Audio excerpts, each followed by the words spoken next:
Hey, this is Cole Sage, and this is my video for the personal vocational exercise here. And we were asked the question on many texts in the Old Testament define the people of God, and how some of the texts express this definition as identity, which is those who are obedient or holy, and how other definitions define it as vocation, which is those who are in the image bearers of God to a watching world. And after studying both these two definitions of the way people define the people of God, I personally think it's more of the definition of identity.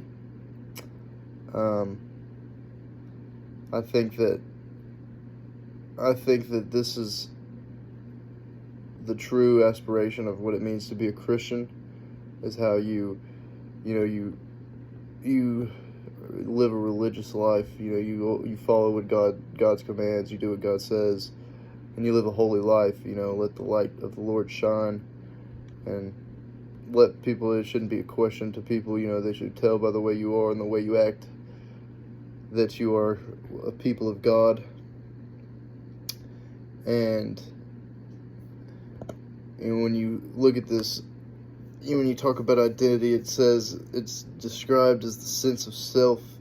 and sense of worth. And I think that plays along into the biblical meaning, because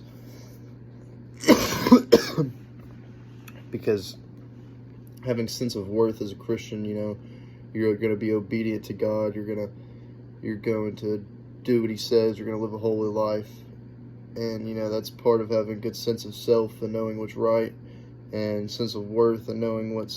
where you stand as a Christian, and knowing God's worth, and how living a good life like this can really, people can, when you live a holy life, people can look at you and they don't even have to question your Christianity. They can just automatically look at you and go, okay, that guy is, he's living right with God, and he's got it figured out. So yeah, I think this is the best way to define the people of God, because many people can sit back and just study and watch things happen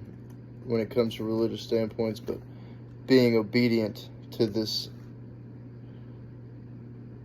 and being obedient to God, and living a holy lifestyle, it's the true meaning of being people of God, is living a life through God, living a life that God would want you to live. So for my personal opinion, I think that identity is the correct definition to define the people of God. And I think that this is, this is going to help a lot of people out in their own journey with getting close to God, because one of the first steps is just being obedient and living, stopping all the sin you've been living in, and being obedient towards God and living a holy lifestyle.